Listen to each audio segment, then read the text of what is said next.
Excellencies, ladies and gentlemen, colleagues, I warmly welcome you to this humanitarian talk about education in emergencies, child protection, and the potential for better humanitarian action.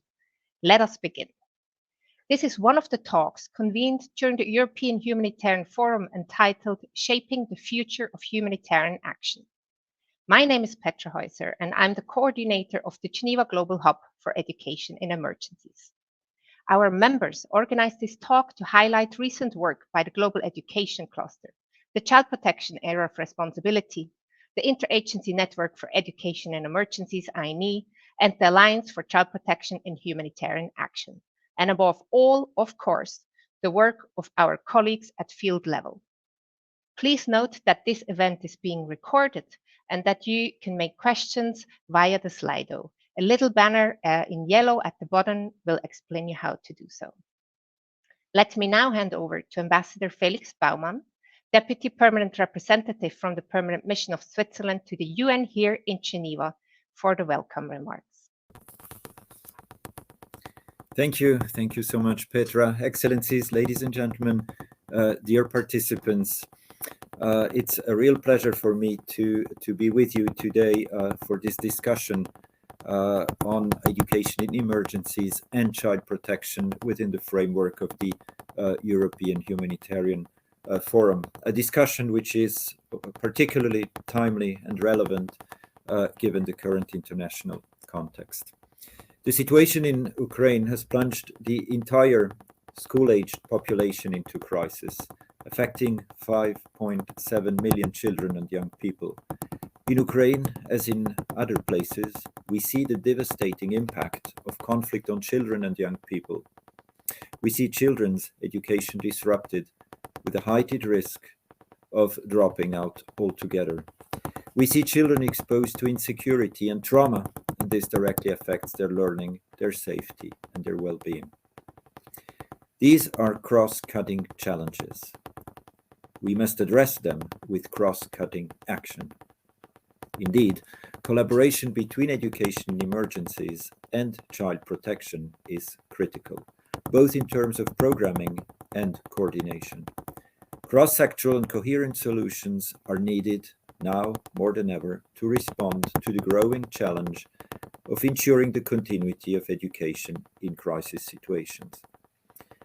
I'm looking forward to listening to our speakers today. Each will bring his own piece or her own piece to the puzzle, sharing their own perspectives on specific crisis situations, from Venezuela to South Sudan and Ukraine. You will hear about the intricate linkages between education emergencies and child protection and how those linkages play out in different contexts. But you will also hear how the provision of child protection and mental health services has a positive impact on the access to education during emergencies. And you will hear how cross-sectoral coordination and programming can make a real difference to children caught in crisis. There is plenty of good practice being tested and refined, which we can all learn from. Ladies and gentlemen, despite progress, education in emergencies remains underfunded and under-prioritized in humanitarian response. This must change. The government of Switzerland is committed to raising the visibility and funding for education in emergencies. Here in Geneva, we recently established, along with other stakeholders, the Geneva Global Hub for Education in Emergencies, precisely to catalyze joint action and partnerships for education in emergencies. In addition, along with Germany and Norway, we are driving the preparations for a global summit and financing event for Education Cannot Wait, where donors and other stakeholders will be called on to pledge support to the world's largest fund for education in emergencies. This event, to take place in about 1 year, in early 2023, should result in increased funding and commitment for education in emergencies. We know we are not alone in these efforts, and that only together can we make a difference to ensure children caught in crisis continue to have access to quality education. But we should never act in silos. By bringing our efforts together, working towards a common purpose across the humanitarian development nexus, we will be stronger and more effective. Children caught in crisis deserve no less from us. Now I'm looking forward to a fruitful discussion on these issues, and I would like to thank you for attending this important discussion today. And with this, I hand over to our moderator for this session. Over to you, Petra. Thank you very much, Ambassador Baumann. To be very clear, our aim in this talk is to learn and discuss the latest about the progress of education in emergencies and child protection work, both in terms of programming and coordination, as well as which areas require more investment. We are joined today by 4 distinguished speakers: Henry Renagayano, Education Cluster Coordinator in Venezuela; Lucy Imbarago, Field Officer in Yambio, UNICEF South Sudan; Mariana Arnautu, Senior Expert, Educational and Child Protection Programs, World Vision Romania; and Jowerke Luton, Global Grant Manager at Porticus. Welcome to all our speakers. Before I come to them, allow me to explain the format. I will first chat with the speakers for a few minutes each in turn. We will then open up to questions from the floor, which you can share via Slido. Henry, I would like to start with you. We must admit that Venezuela is not on everyone's mind right now in Europe. So please tell us about the education and child protection needs in Venezuela. What do we need to know? Well, Petra, good morning to all the colleagues.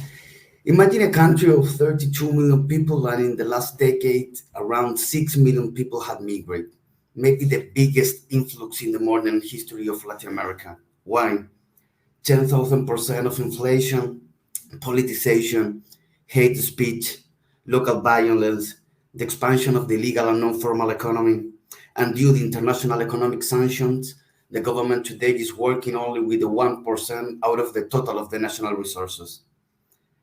So we have 2 interruption of water and electric services, the bankruptcy in the national industry, a huge gap of public funding in health and education, and food insecurity issues in several districts in the country. And with the pandemic and the school closure, increasing of protection risk factors, learning loss, and mental health impact. All these factors combined have provoked the deterioration of the school facilities, a massive dropout of teachers. A teacher's salary today is around $10 per month. The reduce on the school feeding program coverage, lack of learning materials, equipment of wash conditions. The results, 7 million people in need. And Petra, half of them are children. 1 million out of the school, 2 million at risk to drop out the school. Almost 3 million children are exposed to a generational catastrophe, are victims of a conflict that doesn't belong to them. It's an adult political conflict. And I hope that today, the adults, we will have the wisdom to solve this for the Venezuela children's future. Thank you, Henry. So when we talk about the interconnectedness of education and child protection, what does that mean to you in your role? Could you speak to the work you've done? And what do you find the most important factors in coordinating between education and child protection in emergencies actors? Well, first of all, maybe a message that is quite obvious, but the cluster is just an structure to improve the coordination of the response. The reality is not divided by cluster. So I really think that we need a transition from cluster-based perspective to strategic collective outcomes. And we are trying to push just 2 examples. One of them, safe and happy school to learn. When we are in the school, we realize that it's not enough to coordinate CP and education activities. We need to find a complementarity across all sectors from an ecological model. We need our health colleagues, nutrition, shelter, wash, food security colleagues. And in that point, we get nervous because it's too much for us. And we tend to competition instead of collaboration. And then arrive the AAP, PCA, child self-care wedding colleagues, GDV, and in that point it's too much stress. And we usually tend to close the door. How we can reduce this feeling? This is stressful for our colleagues, for us. More planning, more information, and more communication. What we are trying to do, we define a common minimal package across all sectors to support public school, and we include it in the HRP. And now we create a monitoring tool with the Ministry of Education to monitoring, and all of the cluster needs to be accountable in front of the national authority. We are trying to understand that we are a part in the solution. The solution doesn't belong to us. Another example, the holistic development of the children. Can we talk about a successful response if we have socio-emotional programs in the school level in one district, psychosocial support activities at the community level in another district, and mental health services in health centers in another district? That is not an integrated pyramid. Maybe for us, but not for the people. So what we are trying to do today, prioritize municipalities to work together with our protection and health colleagues, define a common package for mental health, psychosocial support, and socio-emotional learning. And today we are trying to define a collective outcome indicator to aggregate all the outputs indicator of the different sectors. My last message, Petra, and thanks for this invitation. The cluster and the areas of responsibility were not created to build walls. Our responsibility is to build bridges. That's the name of this seminar, to join the dots and to make a line. Thanks. Thank you so much, Henry, for this. And as you say, you're part of the solution, but I'm sure you're a very important part of that. So thank you so much for all the work that you are doing, working across these two sectors, but with local authorities and much beyond. I would like now to bring in Lucy Imbarago. Lucy, welcome. You are joining us today from Yambio in South Sudan. I hope you are still there, not seeing you right now on the screen. Lucy? In this case, we would go to the next speakers. And apologies for that. We hope Lucy can join us again. As said, she is based in Yambio at the border with the Democratic Republic of Congo. So connection might be a bit patchy. Mariana, let us then go over to you. And Mariana, thank you so much for joining us. I know it's very hectic times. You're joining us from World Vision in Romania. Yes. With well over 500,000 people having arrived from Ukraine in such a short period to Romania, World Vision is working with local NGOs, local authorities, and private partners to respond to the influx of refugees. Can you tell us what you have done so far? What we done since now was to give a rapid response at border, crossing border in Siret and Albița, by providing primary assistance to refugees with food, hygiene kit, essential information in order to prevent human trafficking, organize a child-friendly spaces at the border where we are with our teams and with other NGOs to provide primary psychological aid and educational activities, play activities for children and families to pass the trauma. And also we facilitate the transportation for refugees and translation for them, and help them to enter in Romania and find a way to transit to other country or to stay here. What we done and we find very important in this situation was to organize training in child protection by our World Vision staff, with volunteers and specialists that interact with refugee children and families in order to avoid to harm children and to prevent human trafficking. And also we collaborate with faith leaders in Hush area, close to the border, because we have families that want to stay longer in Romania, and we organize non-formal educational activities in order to facilitate the inclusion of the refugee children in the public school that the refugees are staying, and also in the communities. So we do all these steps, and in our plan to... Yes, Can I Petra. ask you, Mariana, what are some of the challenges that you have encountered in this work? So you mentioned many elements, all these families, children coming in, a lot of them bringing a lot of psychosocial distress, trauma from what they have experienced. So what are some of the challenges you have encountered so far? And then also, why do you think it's so important to work through education and through schools for the overall well-being of children and families? So the challenges are, of course, we have barrier languages. That is one of the challenges, and the trauma that those children, they and their families, they pass to this situation.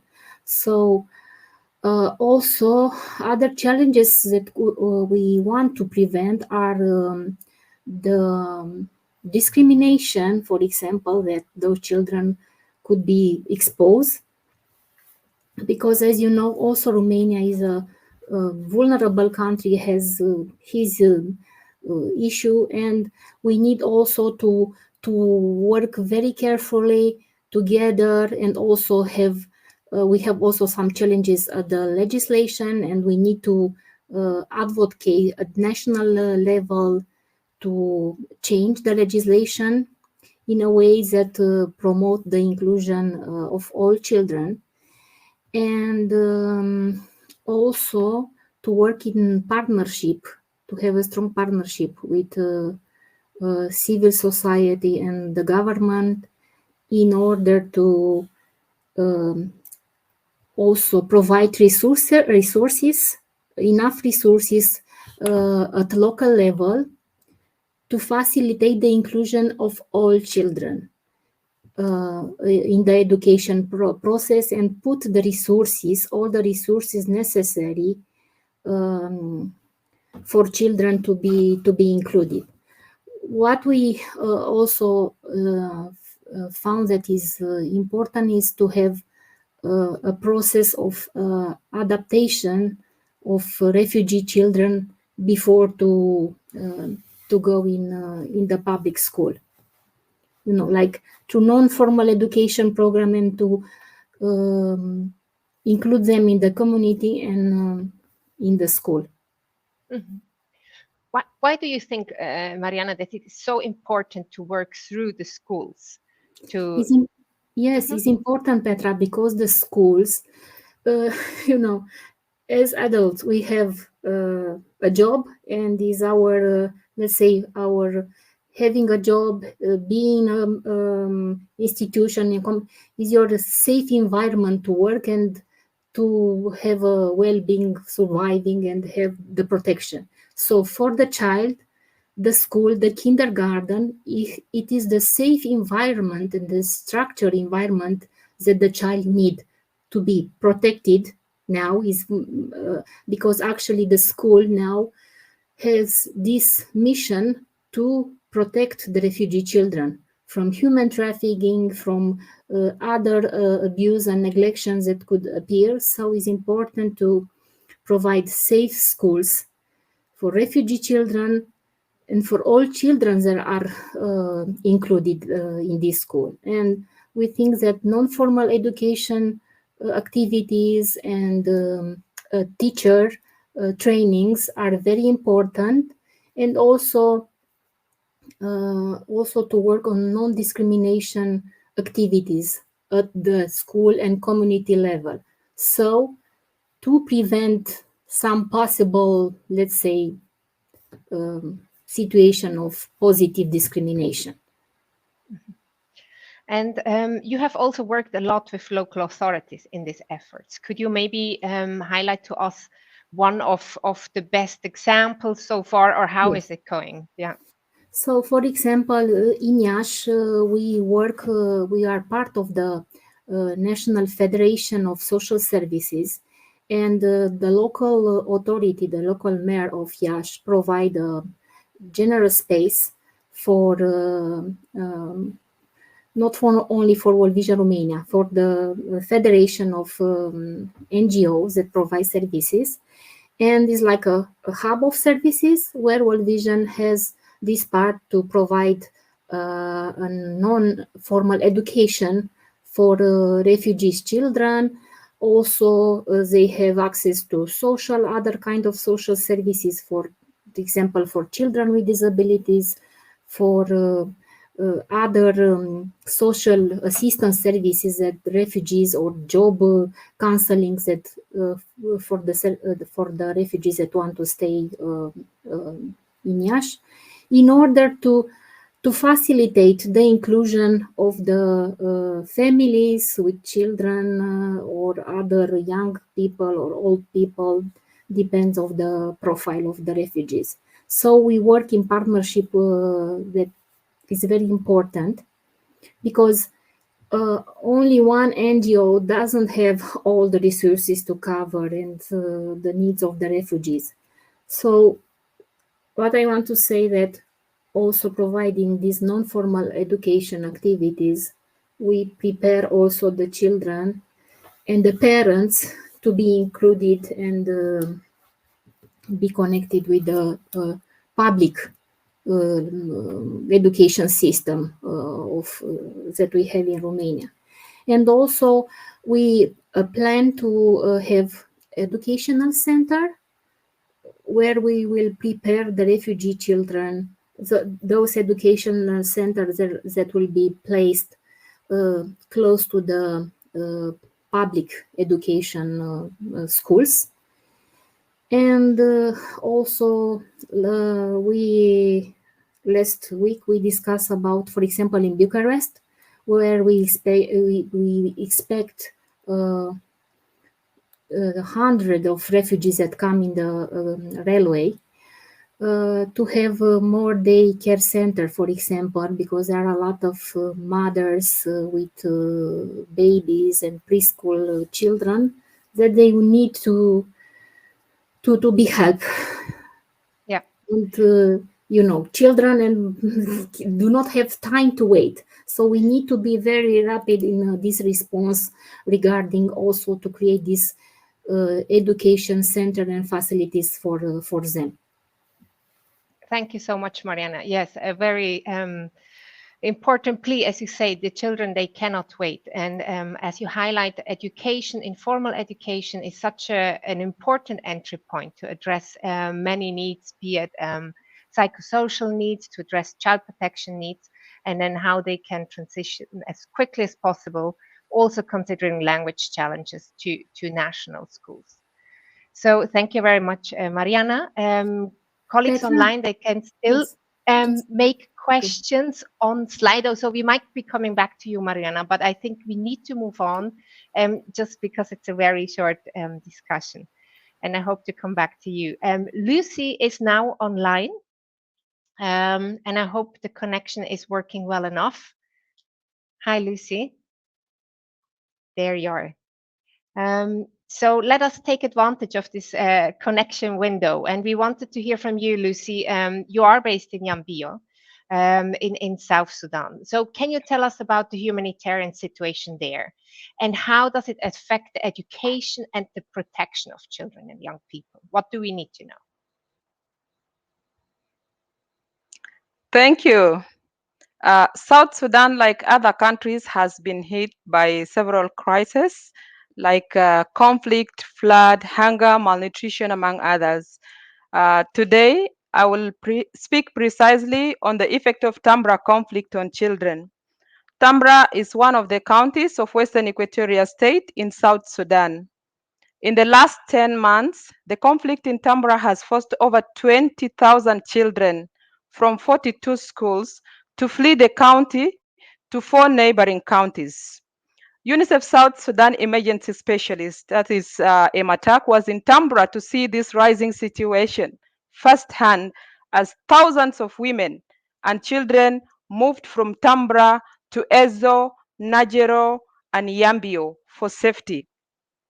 As part of humanitarian response, UNICEF, working closely with other UN agencies, with the government, with implementing partners, to do our best to provide health services, clean, safe drinking water, construction of pit latrines to stop open defecation and mitigate the outbreak of diseases, nutrition screening and treatment of malnutrition, identification of separated children for family tracing and reunification, and integration of learners in the neighboring schools to improve the situation.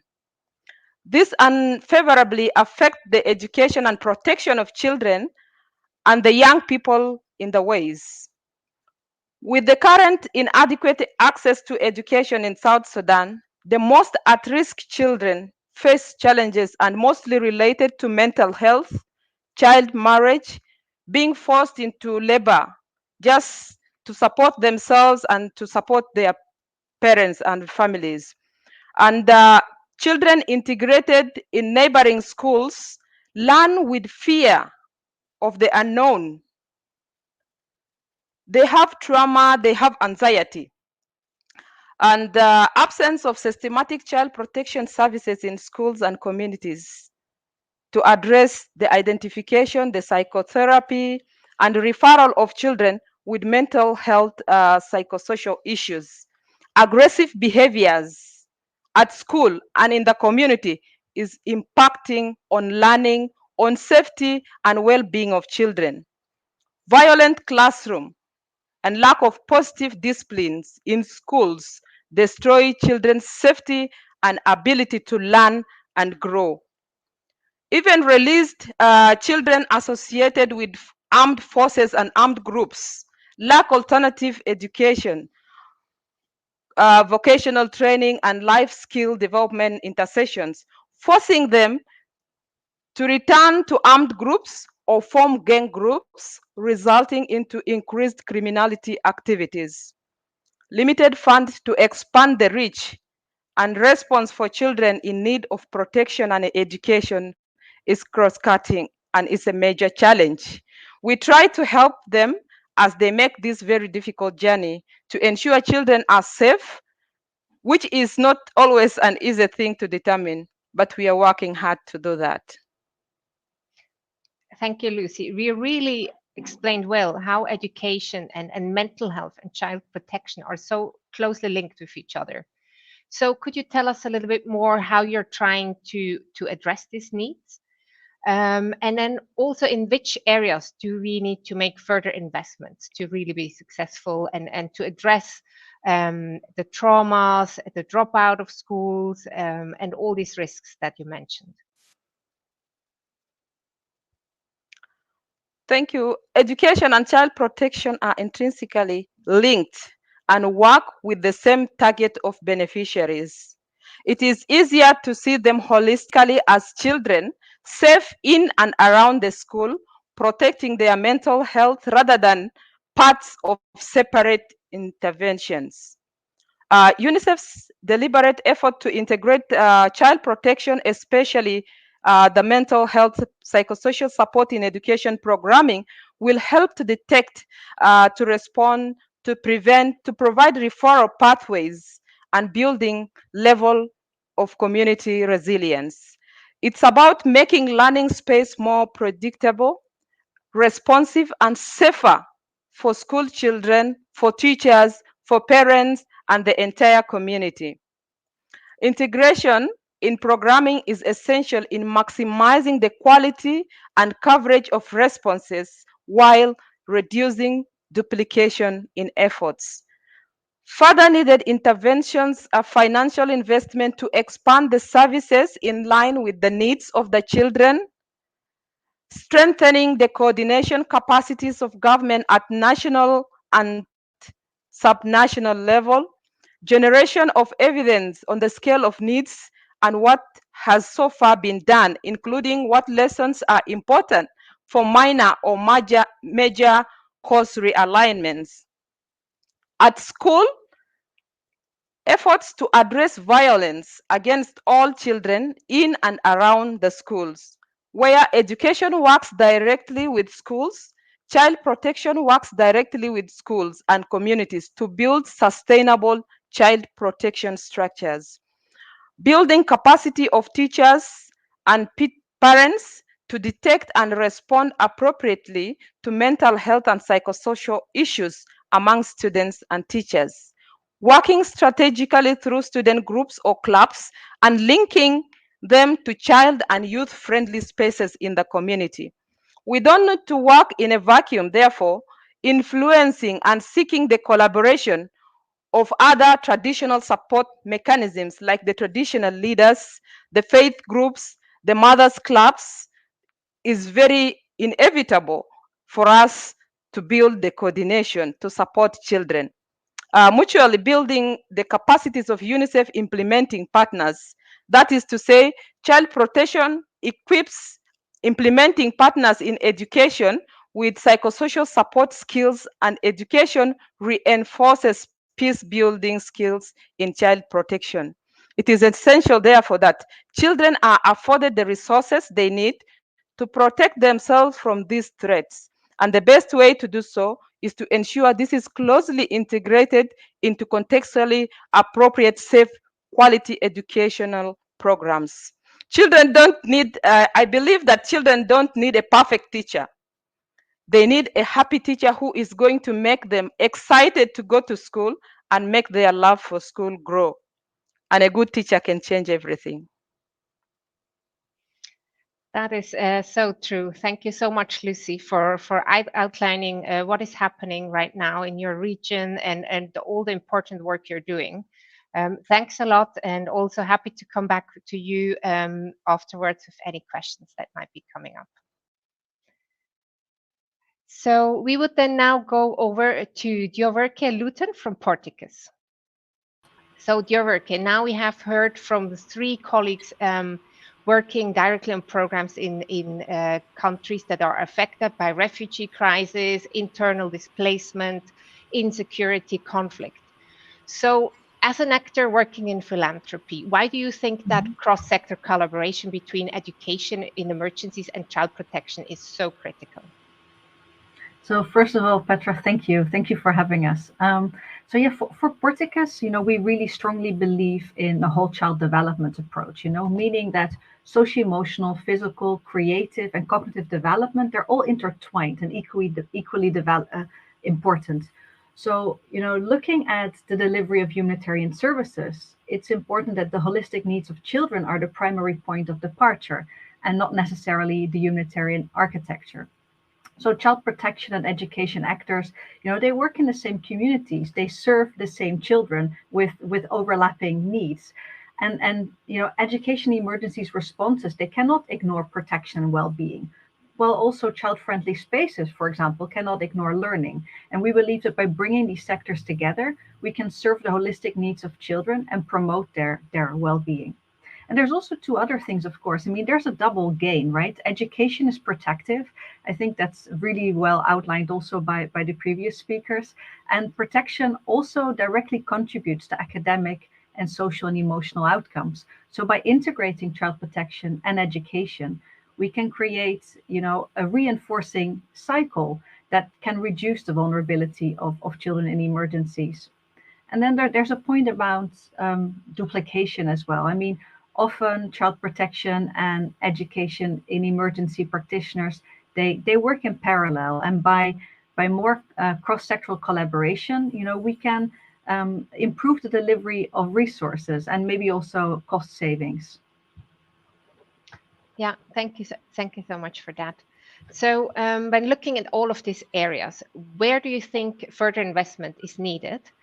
And how do you think that funding can facilitate and encourage integrated programming?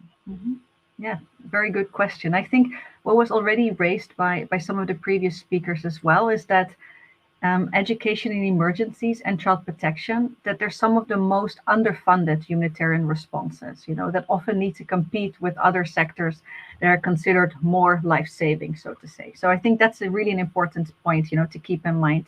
And also that the humanitarian architecture, it reinforces barriers to integrated programming, for example, with funding streams focused on specific sectors.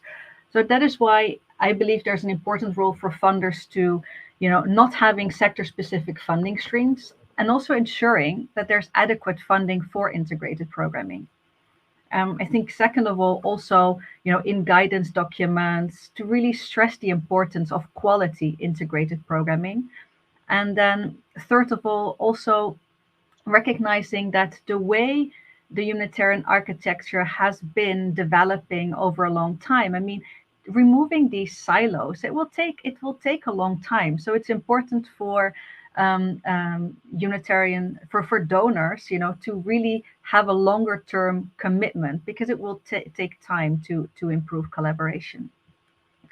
Yeah, and then to your point about what requires further investment, I think it's good to recognize that a lot of important work has been done already in developing practical guidelines and tools to promote collaboration between child protection and education emergencies actors. For example, by INEE and the Alliance on Child Protection and Humanitarian Action, that we're really happy to support as Porticus.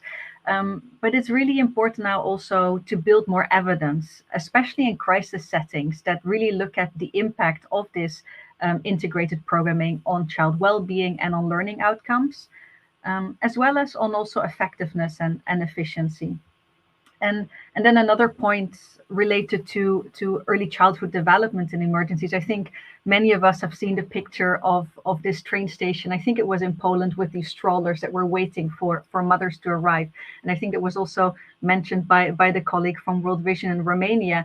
I mean, younger children, they're really vulnerable in crisis settings, because they're going through a really formative period of brain development, and chronic adverse experiences can create toxic stress that can really have long-lasting negative implications for well-being, learning, health. So it's important that we have more multi-sectoral programs involving young children and caregivers. So yeah, these are two things that I think would really deserve more investment from funders. Thank you. Thank you so much, Joverke, for your intervention. Much appreciated. And as you mentioned, the silos, right, that we have sometimes at global level, how we present the needs and the plans, etc. And of course, if we look at the child and the responses that we need to do, these silos should not be existing. I do have a little bit of an issue with Slido not seeing directly the questions there, but please do keep them coming, and colleagues will be feeding them to me. Actually, I had one question already. If I might ask that one directly to you, Djurverke, again, bringing you back. Have you seen any common package for mental health, addressing psychosocial distress, education, child protection, that you found really remarkable? So kind of a common package, a good example that you could refer to. Yeah, so I think there's a guidance package now which is under development by INE and the Alliance, which I think will be released shortly. So I think that's a really promising package for people working on the ground, right? I mean, it's important to recognize that we have really practical guidance that can be useful also in these emergency test settings like now around Ukraine, right? That's really tangible, something that you can work with right away. So that's a resource I would mention at this point. Okay, wonderful. Thanks so much, Djurverke. Mariana, maybe we can come back to you.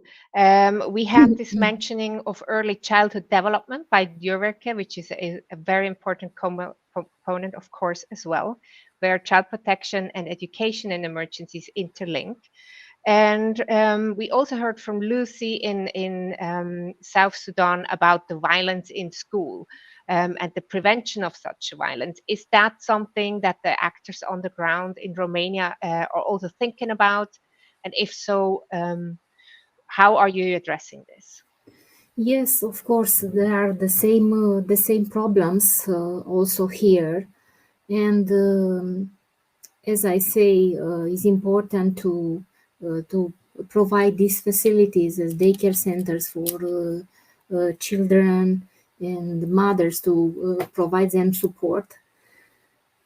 And also regarding the violence in school, as I say before, is to the training teacher is very important to help them to manage the classroom where the refugee children are included, and to prevent the violence in the school. And actually could be a very important lesson for Romanian school, as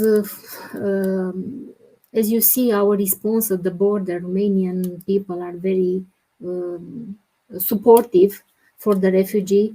Also, in the school, we should have this type of the approach of the inclusive approach. So the trainings with the teachers will be very important to provide them the support to know how to manage. And for example, starting from last week and this week, World Vision organized some webinars for schools and for teachers to prepare them to know how to talk to the children about the war, about how to discuss about these issues of refugees children, in order to prevent these issues that could come up from barrier languages or discrimination situation. So I think it's very important also the schools to be supporting it, to be very well supported with resources and additional staff, support services that are around the school, in order to help also the teachers and the children and the parents in this process of adaptation and inclusion. Because it's very difficult when you don't have as a school resources that you needed, and let's say specialized services and professionals that could help you to deal with all these issues. Absolutely. So it's And I important do to concentrate around the schools where you have children, and also in the communities to have this type of educational centers that could facilitate the refugee integration, and also spaces for mother and children in order to help them in early education, providing all the needs that they that require for a child to have a safe development. And Absolutely. I think what you speak to, such a one-stop shop, right, where there are different services in one center coming together between child protection, education is critical. And when we think about Romania, only one of the countries which is receiving so many families, so many children, we need to be aware of the sheer number of children who might be staying, and really that we need this support to the teachers, to the infrastructure, working across sector to not make them wait and really provide them a good next step into their future. because Petra, I want to add from our research that we had before on the child well-being in Romania, we found that, for example, teachers that work in Romania with vulnerable children, they are overwhelmed by the child protection and social protection issues that those children they have when they come back in the school. So teacher could not be, also social assistant, psychologist, and all the specialists that a child needs, services that they need around the child. So what we need to have is to bring and to collaborate with civil society, child protection institution, education institution to bring all the services together, an integrated package around school, and to provide all this support to the child and to the families.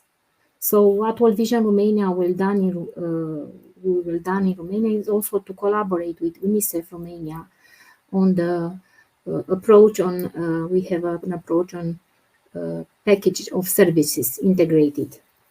We will promote this and will be part of this. Thank you so much, Mariana. And as you mentioned, we need to have the investments there to have a good quality response. And we need to build on the lessons learned. As you said, a teacher can easily be overwhelmed, already having a big number of children in the classroom and diverse needs. They need to have the support, adequate support, and they need to be well prepared. Thank you so much, Mariana. Handing back to Henry in Venezuela. Henry, is there any point you wanted to comment about?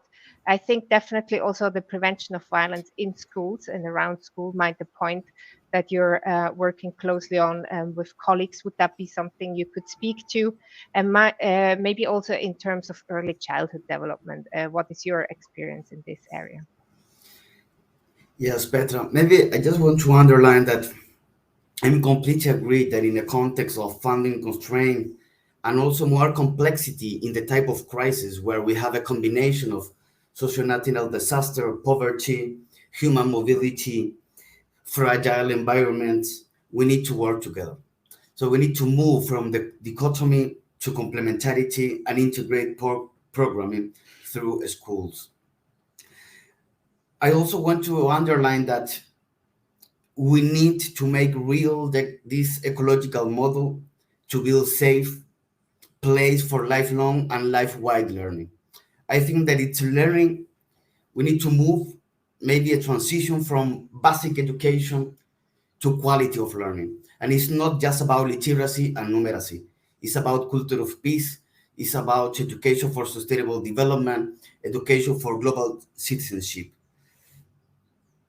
And maybe as a last message, we're not going to reach the SDGs if donors and countries don't put the CP and educational activities in the core of the operation in the different crises. I think that this alliance between child protection and education will make it real the nexus. And I think that that is the way, and maybe we need to improve more our work in that direction. Thanks, Petra. Thank you, Henry. You mentioned the promotion of a culture of peace. I believe this is such an important element in all our responses, no matter where they are. Could you maybe speak a little bit more to that and how you work with education and maybe also child protection actors on such a theme? Well, we are trying to define a core competences, a structure for teachers to promote the dialogue and a culture of peace for the recovery of the country. The UN General Secretary talked about the triple nexus, that is rapid aid, recovery, and peace building.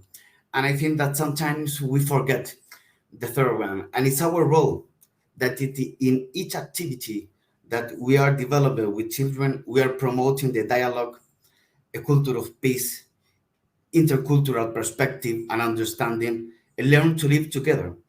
And I think that when we combine education with protection in an integrated perspective, we are closer to reach that. Thank you so much, Henry, and to colleagues in Venezuela. As we are having no further questions at the moment and other sessions at the European Humanitarian Forum will be starting exactly in 10 minutes, I would then just want to thank everyone for your participation and really a heartfelt thank you to all our 4 speakers. To thank them for their time and the important work they're doing. I would then now like to give the floor to Mark Chappell, the head of education at the International Committee of the Red Cross, for the closing remarks. Mark, over to you. Thank you so much, Petra. And of course, thank you to all the speakers today for a very interesting and enlightening conversation. It's been wonderful to hear from all your different contexts and all highlighting key issues that are very meaningful for cross-sector collaboration. I think many of us have experienced over the past couple of years through the COVID pandemic, the intrinsic link between child protection and education. And we've seen in our own families, those of us with children, how much more schools and education provide just much more than just education. I think it's a really timely issue to raise and something that has been discussed in the sector, the EIE sector and the child protection sector for a long time, and really happy to see the work progressing, both with colleagues on the ground who've spoken today, but also the work INE and the Alliance are doing, and the Global Education Cluster and the Child Protection Area of Responsibility are doing around collaboration and coordination. So it feels like momentum is there, and it feels like a very critical time to look at this. And we know that by focusing on child well-being and on healthy development, we can also improve learning outcomes for children and young people. However, with ICRC, we very much focus on IHL, and when we're thinking about protecting children and protecting education during conflict, this starts with physical protection from attack, both of schools and children and young people themselves. And this protection of education is enshrined in international humanitarian law through the Geneva Conventions and their additional protocols. As the custodian of IHL, the ICRC is a committed supporter of the Global Coalition to Protect Education from Attack and the Safe Schools Declaration and Guidelines.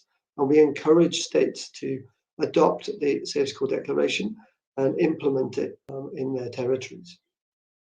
Where we work as the ICRC, we engage with all parties involved in the conflict to remind them of their obligations not to attack schools and to encourage them to avoid using schools and other education facilities for military purposes. Today, we've heard from colleagues highlighting other key elements in the intersection between education and child protection.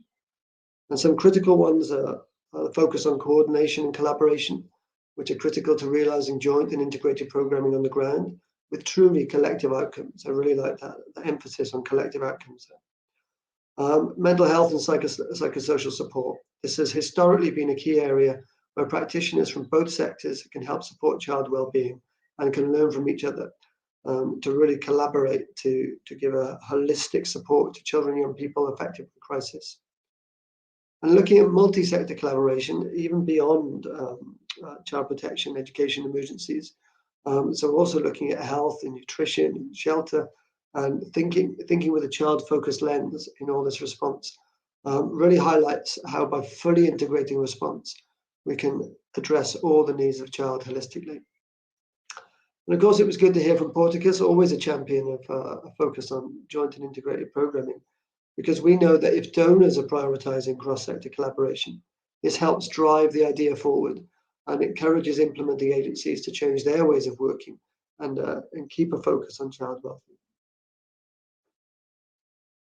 Ultimately, collaboration across the sectors, like between child protection, education, emergencies, benefits the children we're aiming to serve, as we know that focusing on improving well-being can impact on cognitive attainment and increase healthy development, giving hope to those who most need it. So I'd like to thank all the speakers today, as well as the Geneva Global Hub for Education and Emergencies for organizing this talk. I'd like to end on a call to action for everyone who's listening. So you've heard about how impactful it can be to look at joint and integrated programming. So please think how you can focus your interventions and your funding and your policy and your advocacy on encouraging better collaboration between child protection and education emergencies. So finally, please also follow the Geneva Global Hub for Education Emergencies on social media and visit their website for further information. I'd like to thank you all for attending today, listening, and we hope to continue the conversation through the Hub and through other partners in the coming months. So thank you, Petra. Thanks everyone. Bye.